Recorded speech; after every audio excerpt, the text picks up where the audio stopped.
How's it going, everybody? Welcome back to Down to Earth with Kristian Harloff. This is our Monday through Friday UAP news channel. We try to go through what's happening in the world of the UAP phenomena and talk about it here on this channel and get your thoughts, your conversation, and keep the conversation going.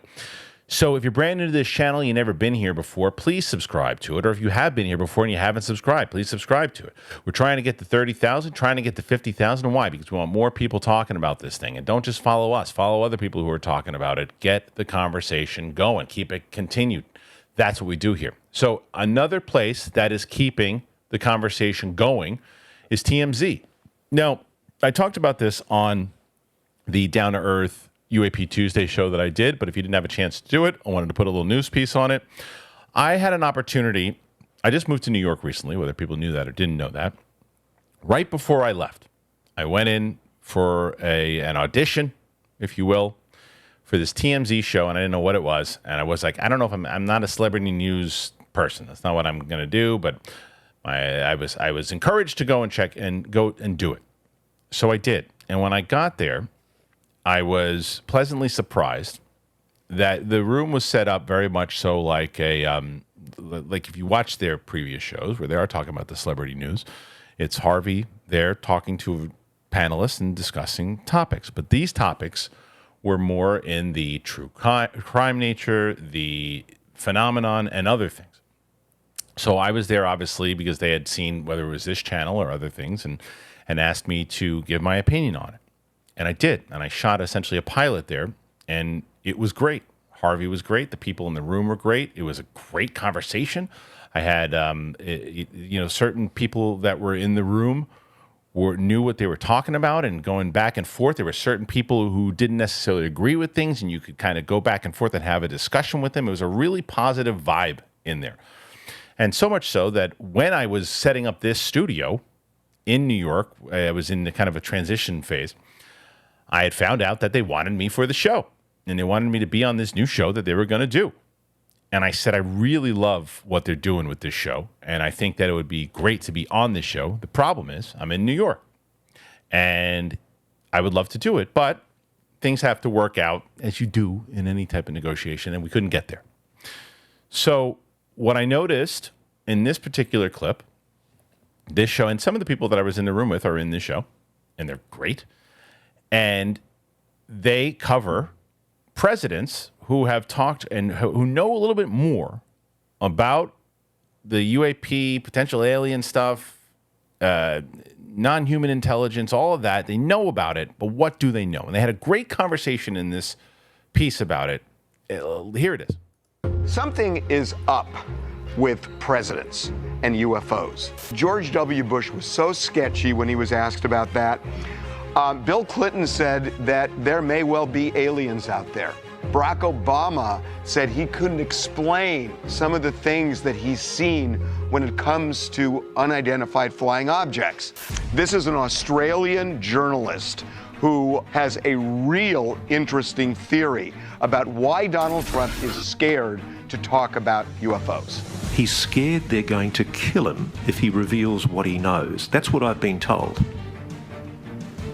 You have a situation where your potential president is terrified of speaking about the UAP issue because he's scared they're going to knock him. I want to know what's going on. Would you ever open up Roswell and let us know what's really going on there? So many people ask me that question. I won't talk to you about what I know about it, but it's very interesting. But Roswell's a very interesting place with a lot of people that would like to know what's going on. So is that Australian journalist right? Because he is just waffling on this. I think it holds water because we know that this dude, Trump, never met a secret that he didn't want to spill. We also know that when he doesn't know anything, he always says interesting over and over again. Also true. And more importantly about that, though, the source, right? So Ross and I are good mates. Ross is the guy that we just saw, the Australian journalist. Ross Coulthart. So Ross and I talk all the time, and when he says, I have people and sources that tell me this and that, I trust Ross. And presidents all the way back to Eisenhower have been allegedly briefed on this sort of thing. And you can tell it when they're in these interviews that they're being, stopped at some point. I can't go any further. If we were visited someday, I wouldn't be surprised. I just hope that It's not like Independence Day. You're right. Every president since Eisenhower has been briefed on something.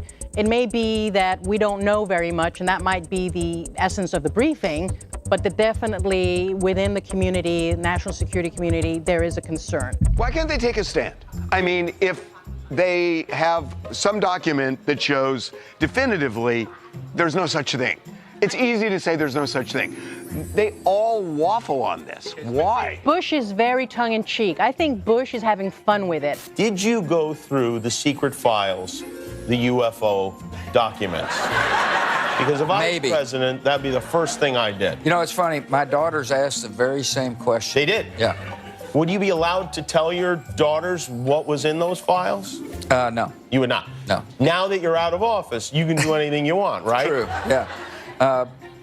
But I'm not telling you. You're not telling. I think that he thought it's a moment of being kind of charming and kind of tongue-in-cheek. All of them are this way. And it's like everybody kind of wants to know this. This is too binary. You're making it sound like they do know or they don't know, but the worst scenario is that they don't know. Why is that the worst scenario? I cannot imagine a country that would want to inform possibly the most public figure of the government and tell them something that they could be susceptible. These are people who are going on late night shows at times. They say, okay, I want to see the file. No, I'm the president. I want to see the file. I'm not denying there could be a separate agency that might have intelligence about alien life. Hypothetically, let's say that's true. The person that you probably don't want to be informed about that and have a slip, a human error of releasing that on hot mic, would be the face of the country. So some bureaucrat knows, but the president doesn't? I would say so. It's a national security clearance issue. Each one of these presidents is sworn in, you know, at a level of TS or above. They're not able to say much about it. And if they did, you know, they'd be compromised. If they admit, like, oh yeah, I've seen it, yeah, I think there's aliens, are they just all afraid to look crazy? Or get more questions? It's media training. It's excellent media training. Yeah, they can't discuss any classified files. It could be about anything and they can't talk about it. They're all angling away, but it's not aliens, it's defense secrets and that kind of thing. But also, the world isn't just America. Has any other governments or like presidents said anything in this? We only give attention, yeah, so. Going back to the presidents being coy, could it just be they don't want to cause mass hysteria? Because if they do say, yes, we have evidence, what happens then? Okay, I'll buy what you're saying. It's easy to stop the hysteria if they say, I've looked at it, everybody's looked at it, and there's no such thing. But if there is such a thing, then there is a reason to not cause mass hysteria. Absolutely. So my feeling is they know something about life beyond us. If it wasn't so, they would just say it. Totally agree. I think so. With great knowledge comes a lot of responsibility, and I think the past presidents have done a great job with their media training. Trump doesn't care about media training, and so I think that his nervousness comes from the fact that he does know a lot. If there's extraterrestrial life that we do not know how to combat, everybody is going to freak out. So I think it comes with a sense of security to protect the American citizens. Fine, so what you're saying is they know something exists beyond us. Absolutely, absolutely. All right, so here's that piece. And as I said, what I thought that they did very well when I was able to sit in that room and talk to people, you could see in that room there are clearly people who have been involved in this topic, who understand this topic, who know the history of it, who know people like even Harvey, who wants to get more into it, didn't know the name of Ross Coulthart, kept calling him the Australian journalist, to which then the reporter or the podcast guy in the room was like, hey, no, that's Ross Coulthart. I know him well. He's very much, when he says something, I listen. That's a guy who knows what's happening in this space, right? So then there's other people that they have, the forensics person, the detective, and that whole room and putting that together. And as I said, with the true crime aspect, I would assume that's why the detective is also there to go other, to be the expertise and the other stuff. But that conversation that they had really, what I think is beneficial, because initially when you clicked on this video, I shouldn't say you, but some people who clicked on this video said, oh, TMZ, what are you covering TMZ for? They do gossip, they do this, they do that. Yeah, but they're a brand that people recognize. They're a brand that people know. And if they are getting into this topic, it's a good thing, because we don't have, I mean, News Nation's the closest thing that we have, right, to mainstream coverage of this on a news channel.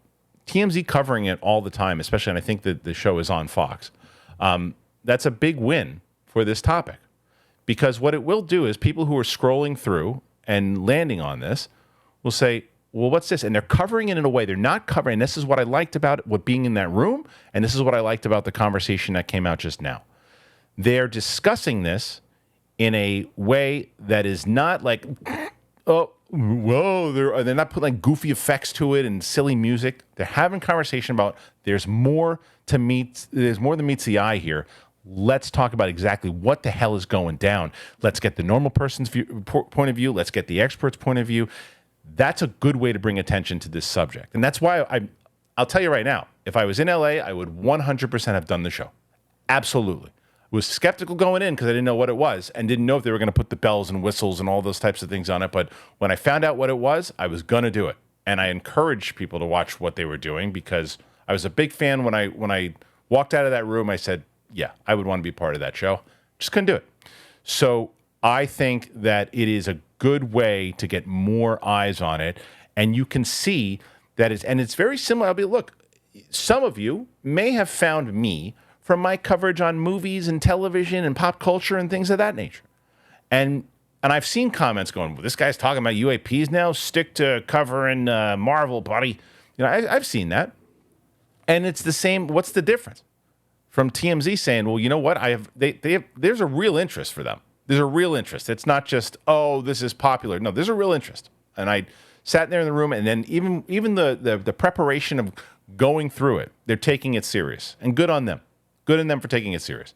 So do you think this is as important as I think it is, that more outlets like this are covering it, taking it serious, and if the MSNBCs and the Fox News and the CNNs aren't covering it, because TMZ breaks big stories, by the way. How many times have you seen them break huge stories that aren't just celebrity gossip? They've broken big stories. If you can start getting stuff like this out on TMZ and it doesn't just, and you can get, and people get past the fact that it's, whether they think it's sensational news or whatever it is, and they like, oh, wait a minute, they're actually covering this serious, I think it can be important. But I ask you guys, what do you think? Do you think I'm wrong? Do you think who cares? It's TMZ? Or do you think, no, this is an outlet that is going to, the more people talking about it, the better. Put your comments in there. Let me know. I appreciate it very much. Subscribe to the channel if you haven't. We're getting very close to 30,000. We've only had this channel up since March, so the conversation is continuing. Thank you for being here. I appreciate it. Apple Podcasts, Spotify, we're everywhere. Thank you. See you later. Bye. Guys, let me tell you about Joy Mode. So what you don't want to do is, because everybody worries about, oh man, when it comes to whether it's getting older or whether it's just in general with getting in the bedroom. You're like, oh, I don't want to have a bad sex experience. I don't want to do that. But guess what? Gas station pills, you've all been standing around going, oh, those might work. They don't. And you don't want to do the prescriptions either sometimes, man. They got bad results. Feels like a hangover.